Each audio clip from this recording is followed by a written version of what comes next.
Bonjour à toutes et bonjour à tous. Allez, aujourd'hui on se fait une vidéo pour la week 12 du football universitaire. C'est parti avec les matchs de 18h.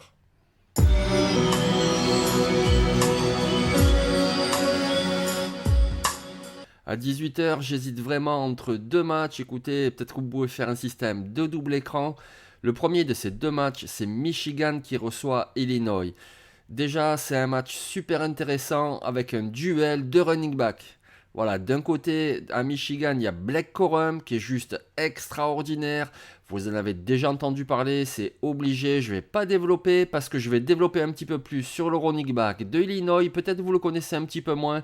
Il s'appelle Chase Brown et il est extraordinaire. Déjà en 2021, il avait signé plus de 1000 yards au sol et là cette année, il en est à presque 1500 yards au sol. C'est qui le rend vraiment un super prospect pour la prochaine draft, c'est qu'en plus il a de très bonnes mains. Donc voilà, deux attaques qui vont surtout s'appuyer sur le jeu au sol et à chaque fois ça va être très intéressant. Les deux sont vraiment des candidats, allez, on va dire entre le deuxième et le troisième tour. Parce que, vous le savez, pour le premier tour, c'est un peu plus compliqué pour les running backs. Mais ces deux joueurs-là, d'un côté Blake Corum et de l'autre côté Chase Brown, c'est rien que pour ça, ce duel vaut vraiment le coup. Ensuite, ce duel vaut le coup pour plein d'autres raisons. Michigan marche très fort cette année, c'est dans leur stade de plus de 100 000 personnes. Il y a également d'autres très bons joueurs, notamment le premier rideau défensif de Michigan qui est juste extraordinaire avec Chris Jenkins, avec Maisie Smith au centre, vraiment un joueur à surveiller. Et puis également le defensive end Mike Boris. Ils ont vraiment une très bonne défense, des bons linebackers, Colson, Barrett. On a déjà parlé de Michigan, je vous renvoie sur d'autres vidéos. C'est une très bonne défense et donc en attaque, il s'appuie surtout sur Blake Corum, le running back. Le quarterback JJ McCarthy est en pleine progression. Il y a une bonne ligne offensive avec notamment le garde droit Zach Zinter, lui aussi à surveiller pour la prochaine draft, tout comme le centre Oluwatimi. Si cette équipe de Michigan est pour l'instant classée pour les playoffs par le comité, c'est pas un hasard, c'est vraiment une très bonne équipe. Mais en face, Illinois, en plus de ce super coureur Chase Brown, il y a également un autre joueur à surveiller dans cette équipe, c'est un cornerback qui s'appelle Devon Witherspoon. Il porte le numéro 31 et en 10 matchs en 2022, il a déjà défendu 12 passes dont une interception. Voilà, c'est un très très bon cornerback, lui aussi sera drafté, je pense pas au premier tour, surtout que la cuvée de cornerback en 2023, elle est géniale. Mais deuxième tour, fin de deuxième tour, début troisième, ouais, fin de deuxième tour, je dirais, ce Witherspoon-là de Illinois, c'est vraiment un très très bon joueur, un futur joueur NFL.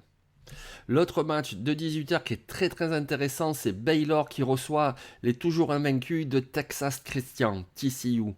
Un duel dans la conférence Big 12 qui vaut vraiment le détour. Baylor, c'est vraiment une très bonne équipe avec notamment une super défense. Vous avez par exemple sur le premier rideau défensif Gabe Hall, vous avez également Siaki Ika, vous avez pour mettre la pression un certain Garmon Randolph. Ils ont vraiment une très belle défense. De toute façon, c'est pas une surprise. On voit ce que fait Jalen Pitre en NFL par exemple avec les Texans de Houston. Baylor, avec l'entraîneur justement qui est un spécialiste défensif, Dave Aranda, nous sort toujours de très très belles défenses. Alors en attaque, c'est moins extraordinaire au niveau de Baylor, mais bon, le quarterback Blake Shapen est bien protégé par le très bon left tackle, Connor Galvin, lui aussi, gardez un œil sur lui pour la prochaine draft. Et l'un dans l'autre, c'est tout de même une très belle équipe, ça va être une belle réception. Est-ce que TCU va tenir le choc ? TCU qui en attaque est amené par un super duo. Il y a d'abord le très grand, le receveur Quentin Johnston. Voilà un candidat pour le premier tour de la draft. C'est un joueur formidable, il est très grand, il sait jouer de partout à l'extérieur, même à l'intérieur du terrain. Il a également de la vitesse, il sait s'imposer dans les catchs contestés, il sait vraiment tout faire. À mon avis, oui, c'est un top 50 de la prochaine draft et pourquoi pas un premier tour. Il fait un duo avec un très bon running back qui s'appelle Kendre Miller. Alors comme on l'a dit tout à l'heure, pour les running backs, voilà, il y a tellement de monde et puis la position un petit peu dévaluée. Lui, ça ne sera pas un premier tour, même pas un second, je pense pas. Mais par contre, le samedi, à partir du 4e tour, le 5e tour, voilà un joueur qui, à mon avis, aura aussi sa chance en NFL. Il s'appelle Kendre Miller, il est très très bon. TCU, j'en ai déjà parlé sur cette chaîne, il y a notamment en défense un trio de linebackers très performant. Il y a Jamoy Hodge, il y a Johnny Hodges, et il y a également Dee Winters, mais la pépite du lot, c'est vraiment le cornerback Tredavious Hodge Tomlinson. On l'a encore vu samedi dernier avec une interception. Il n'est pas très grand, mais il a de très bons instincts, très bonne lecture du jeu, et puis voilà, il a de bonnes mains. Il pourrait lui aussi faire des dégâts face à Baylor. Donc c'est un match qui est vraiment très très important pour TCU parce qu'on le sait, voilà, c'est pas une équipe de la conférence SEC, c'est pas une équipe de la conférence Big Ten, donc déjà qu'ils soient classés actuellement 4e, donc ils sont en course pour les playoffs, c'est déjà un exploit, mais on le sait, au moindre faux pas, hop, terminé, c'est bon, on n'en parlera plus, on privilégiera de toute façon une autre équipe d'une autre conférence, même avec une défaite devant TCU, donc s'ils veulent aller en playoff et marquer un petit peu l'histoire, ils doivent absolument continuer leur série d'invincibilité, et c'est ce qui rend aussi ce match-là entre Baylor et TCU très intéressant. Après les matchs de 18h, logiquement, je vous parle de ce que je vais regarder à 21h30. Eh ben écoutez, j'ai eu un petit peu de mal. Certes, il y a des matchs tout de même intéressants. Je veux dire, Miami qui va à Clemson, ça peut être intéressant. Le déplacement de Texas à Kansas, ça peut être un match intéressant également. Vous avez également le déplacement de Georgia, les fabuleux Georgia. Je veux dire, tous les super joueurs qu'il y a à voir, rien que pour ça, ça vaut le coup. Qui se déplace à Kentucky. Kentucky, voilà, avec le coureur Chris Rodriguez, il y a un petit peu du monde, à voir comment va se comporter le quarterback Will Levis. Georgia, Kentucky, ça peut être intéressant, mais franchement, j'ai pas vraiment envie de développer sur un match de 21h30. Vous aurez du choix, vous ferez votre propre choix. Et nous, on va directement enchaîner sur un match de la nuit qui, là, m'excite beaucoup.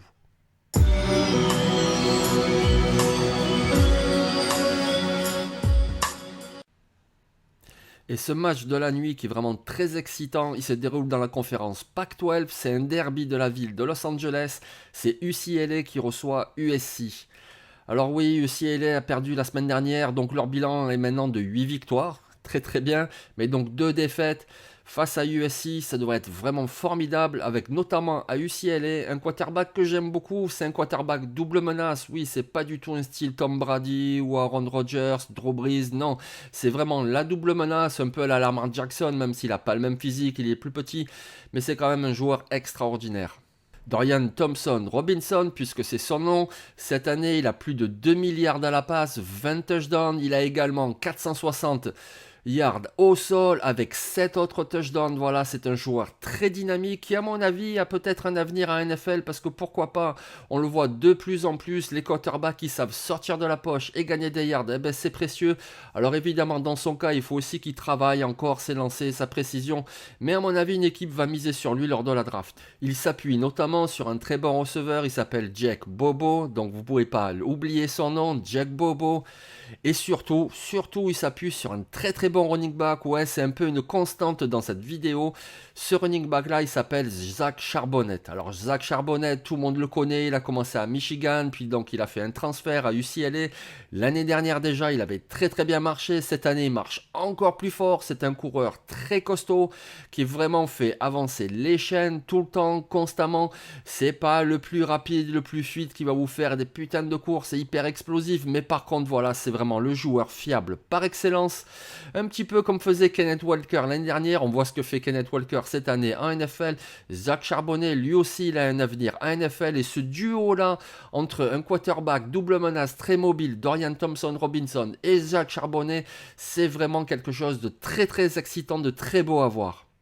En phase 2, donc c'est l'équipe de USC, 9 victoires, une seule défaite, ça marche très très bien pour la première saison de Lincoln Riley. Et il y a des joueurs de talent de tous les côtés. Et on commence par un receveur, il s'appelle Jordan Addison, c'est un receveur formidable. Une image, allez, pensez Antonio Brown. Vous voyez Antonio Brown? Évidemment quand on pense Antonio Brown, on pense Cassos avec toutes ces histoires. Oubliez les histoires et regardez le joueur qui était Antonio Brown, ce joueur explosif capable de faire des dégâts au milieu du terrain comme à l'extérieur, ce joueur très dynamique. Et ben voilà, Jordan Addison, sans les histoires extrasportives, c'est une sorte d'Antonio Brown et c'est vraiment un super joueur.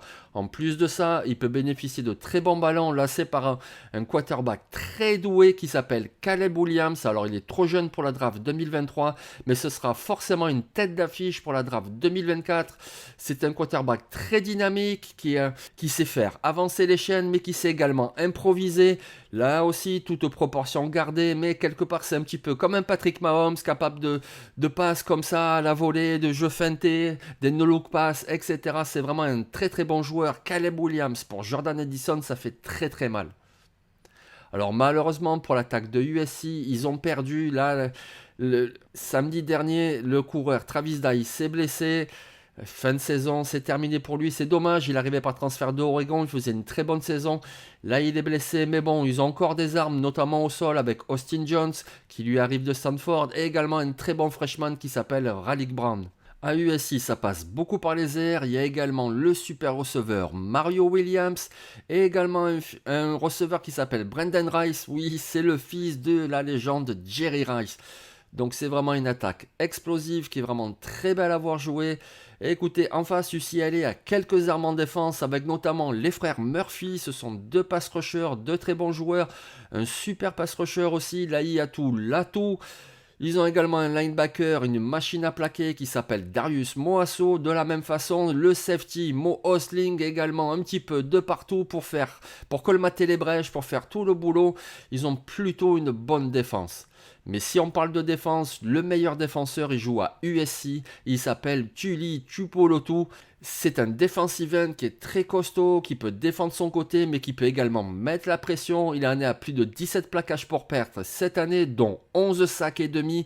Il a vraiment un avenir à NFL et dans le top 50. Tupolotu, ce nom vous dit peut-être quelque chose. Oui, son frère aîné joue aux Eagles, enfin il joue. Il est dans la rotation, il a quelques snaps, etc. Mais lui, Tupolotu, ce sera un titulaire à NFL. Il est là tout d'un top 50 de la draft et même pourquoi pas d'un premier tour, sait-on jamais, avec le process, il fait encore monter sa cote parce que c'est vraiment un très très bon joueur. Donc c'est le numéro 49, Tupolotu, gardez vraiment un œil sur ce joueur parce qu'il est très très fort. Donc d'un côté, UCLA, une attaque qui court plus qu'elle ne lance et c'est explosif et c'est sympa à voir. De l'autre côté, une attaque imprévisible avec Caleb Williams, du Jordan Addison, du Mario Williams.